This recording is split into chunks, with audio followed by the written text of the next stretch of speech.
Picture a farmer. His hands are cracked from years of turning soil. His back bent from planting rice under the burning sun. He has a son, a young man serving in the army, far away in the northern mountains where winter comes early. The farmer wants to write to him. Just 3 words, "Come home safe."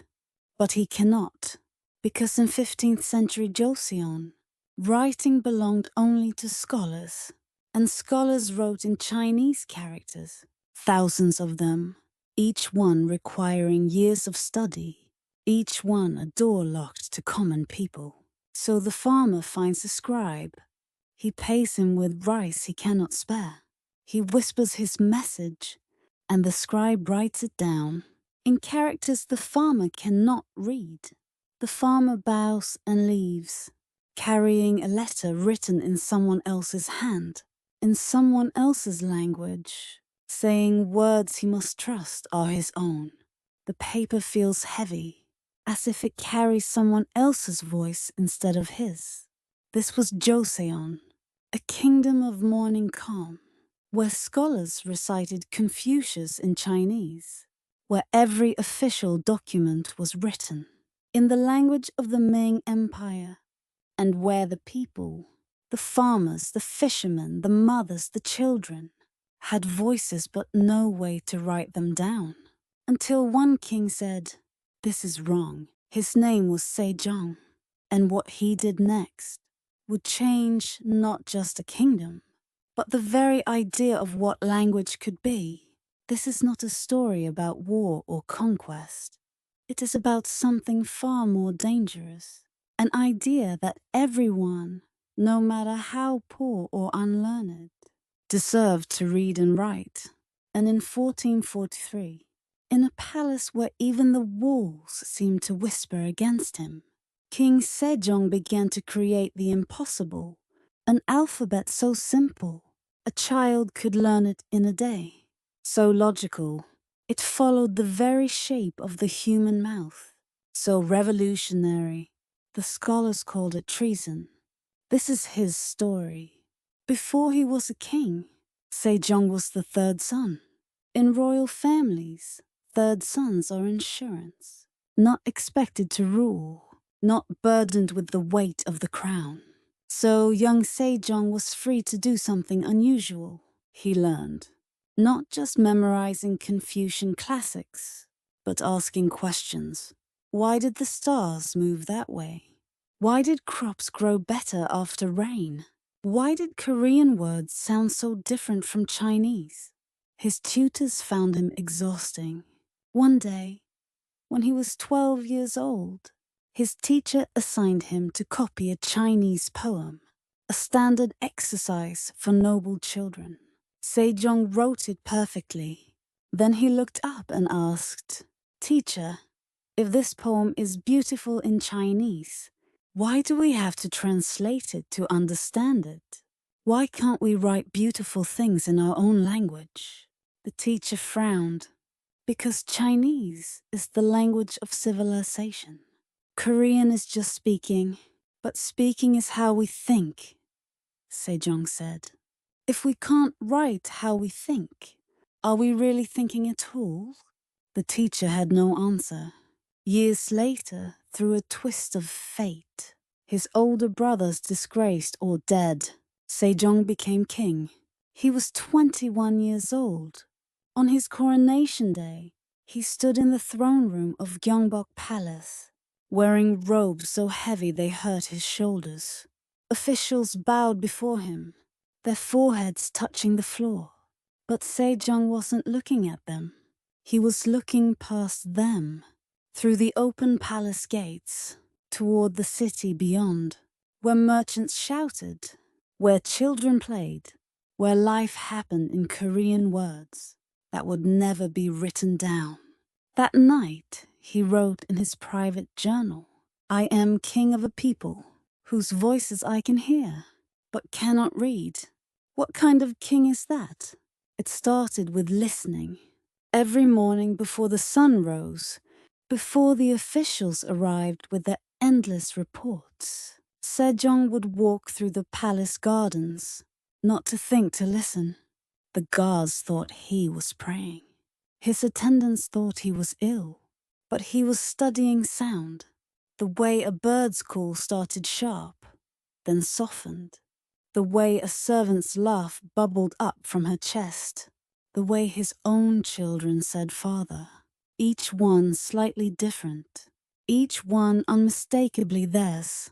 One morning he stopped beside a pond. A child, a kitchen servant's daughter, was crouched there, singing to herself while she washed vegetables. Se-jong knelt quietly and listened. She was singing in pure Korean, a made-up song about a rabbit and the moon. Her voice was clear, unself-conscious, the words tumbling out like water. When she noticed the king watching, she froze. "Don't stop," he said gently. "I want to hear the end." She finished the song, her voice barely a whisper now. Se-jong smiled. "That was beautiful. Would you like to write it down?" She shook her head. "I don't know the characters, Your Majesty." "What if," he said slowly, "there were letters that matched the sounds you just made, so anyone could write what they sing?" The girl looked confused, but Se-jong's eyes were bright. He had found it, not the answer, but the question that would lead to everything. Se-jong gathered the brightest minds in the kingdom. 8 scholars from Jip Hyeon-jon, the Hall of Worthies. Their names were Jong-in-ji, Shin Suk-ju, Seong Sam-mun, Park Paeng-nyon, and 4 others whose loyalty would be tested in ways they could never imagine. He brought them to a private study, a small room that smelled of pine wood and lamp oil. On the table were pages of drawings, mouths, tongues, throats, diagrams showing how air moved through the body when people spoke. "Your Majesty," Jong-in-ji said carefully. "What is this?" Se-jong looked at them. "I want to create a writing system," he said. "One that any person in this kingdom can learn. Farmer, fisher, woman, child. I want letters that follow the shapes our mouths make when we speak." Silence.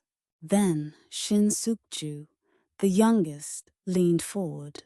"You mean new letters?" "Yes." "Not Chinese?" "No." "Korean." Another silence. Longer this time. Park Peng-nyon cleared his throat. "Your Majesty, with respect, creating a writing system is something only the ancients did. The Yellow Emperor, the sages. It takes centuries." Se-jong smiled. "Then we should start now." For months, they worked in secret. Se-jong studied everything. Sanskrit phonetics from Buddhist texts, Mongolian script from diplomatic letters, even the way Chinese characters were structured. But he kept coming back to the human body. "Look," he said one night, pressing his tongue to the roof of his mouth, "when I make the sound gu, my tongue is at the back. Our letter will show that." He drew a simple mark and named it gi-yok, the G sound. "And when I make na, my tongue is at the front. The letter changes." He drew another and named it ni-in, the N sound. Song Sam-mun stared. "The letters look like the mouth."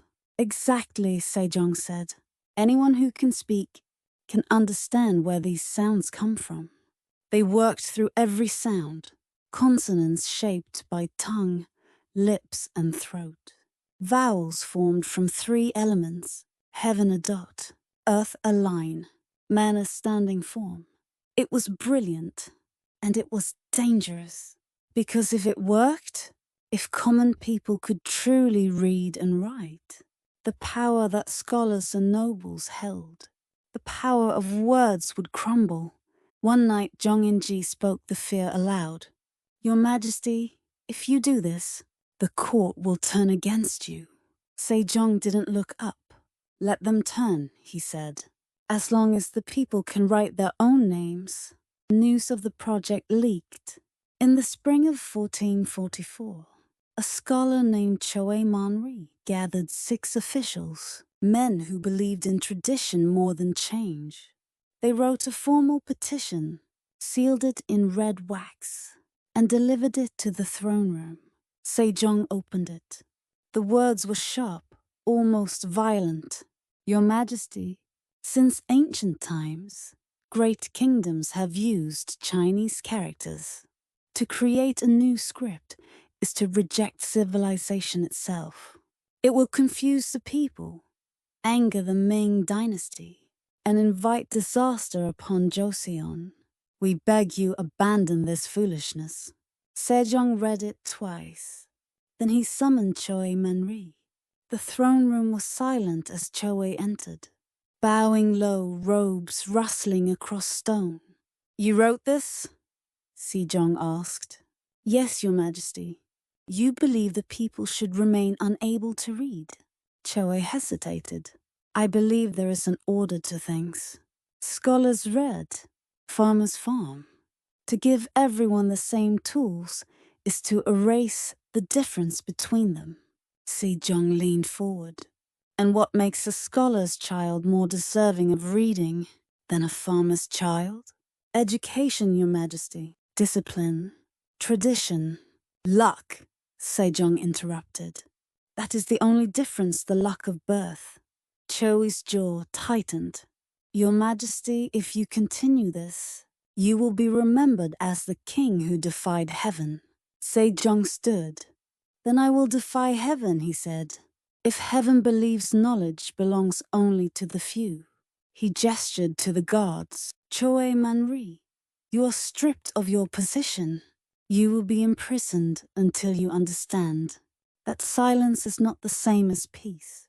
The room gasped. Choe was dragged away, his shouts echoing through marble halls. But Se-jong did not flinch. That night, alone in his chamber, his hands shook as he poured tea. He knew what he had done. He had turned his own court against him. But he also knew some things are worth the cost. As the years passed, Se-jong's health failed. He developed a disease of the eyes, likely diabetes, though they had no name for it then. His vision blurred, then darkened. Then, slowly, the world became shadows. By 4:44, he could barely see the letters he had created. His son, Crown Prince Munjong, came to him one evening. Father, the physicians say you must rest. The work is killing you. Se-jong smiled faintly, sitting by a dim window. If I rest, they will bury the letters the moment I close my eyes. They will say I have lost my mind, that the letters were the fantasy of a sick king. Father, Munjong, come here. His son knelt beside him. Se-jong placed his hand over his son's. Read me the letters, he said. All of them. Munjong read them aloud. Giyok ji, ni un en, digut di, ri-ul ah, mi em. Se-jong closed his eyes and listened. Each sound was clear and distinct, each one a key that would unlock the silence of millions yet unborn.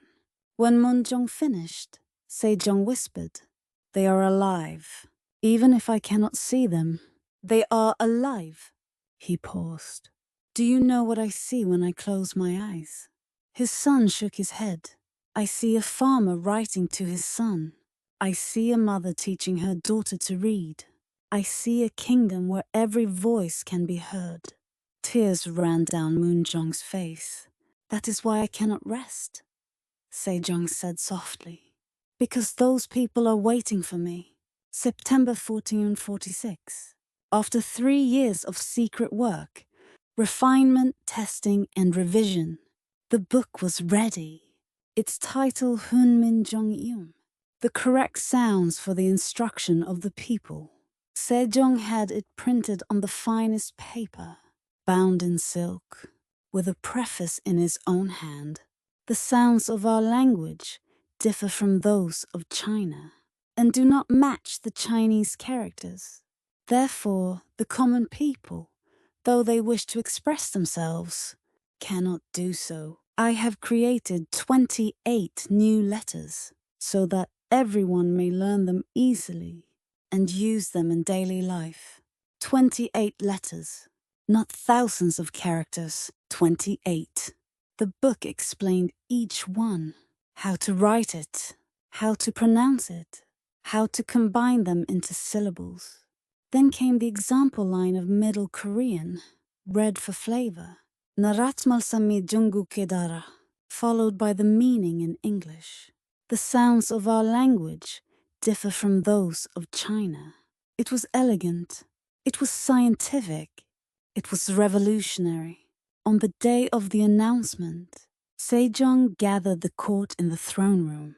Officials stood in their ranks, silent and wary. Se-jong, nearly blind, held the book in his hands. I present to you Hunman Jong-um, he said. These letters belong not to me, but to the people of Jo-seon. A wise person can learn them in a morning. A foolish person can learn them in 10 days. No one will be voiceless again. He nodded to an attendant, who brought forward a young boy. A servant's son, no more than 10. The boy trembled before the court. Se-jong handed him a sheet of paper. Read this, he said gently. The boy looked at the letters. They were strange, but the sounds were familiar. Slowly, haltingly, he read, Hangeul tang saram, heaven earth person. The court went silent. A common child was reading the king's words. Se-jong placed his hand on the boy's head. You see, he said, this is not magic. This is justice. Some officials bowed. Others turned away in anger. But the king did not care. Outside, in the streets of Hanyang, in villages beyond the walls, the letters were already spreading. A merchant copied them into a ledger. A mother traced them in the dirt for her daughter. A monk carved them into a temple pillar. The scholars could protest. The nobles could resist. But the words had escaped the palace. And words, once born, do not die easily. 4 years later, in the second month of 1450, King Se-jong lay dying. His body, worn from illness, could endure no more. His children gathered around him. The room was quiet. Only his shallow breathing and the soft rustle of silk. His wife, Queen So-heon, held his hand. Do you remember our wedding? She whispered. He smiled faintly. You poured tea so carefully, he breathed. Your hands were shaking. I was afraid, she said. Of what? That I would not be enough for you. You were everything, he said. She leaned closer. They will remember you for the letters. No, he whispered. They will remember the people who used them. I am only the one who listened. Moon-jong knelt beside the bed. Father, the letters. The scholars still resist. What if they are forgotten? They will not forget, Se-jong said. A mother will teach her child. That child will teach another. The words will travel not through palaces, but through hearts. He drew a slow breath. I did not create letters. I created freedom. And freedom once tasted is never forgotten. He turned his face toward the window. Listen, he whispered. Outside, the city woke. A vendor calling out wares. Children laughing in the street. The sound of life in Korean voices. Do you hear that? He asked. Yes, father, Moon-jong said, weeping. That is what I fought for. Se-jong whispered. Not silence. Sound. Those were his final words. He died as the sun rose, his hand in his wife's, his eyes at rest. They say the wind in Gyeongbok Palace the next morning sounded like pages turning. After his death, the court tried to bury his creation. They called it Eon-mun, the vernacular script, a dismissive name meant to keep it small. For centuries, official documents stayed in Chinese. The elite refused to use Hangeul in formal settings. Scholars mocked it. Nobles ignored it. But the people did not forget.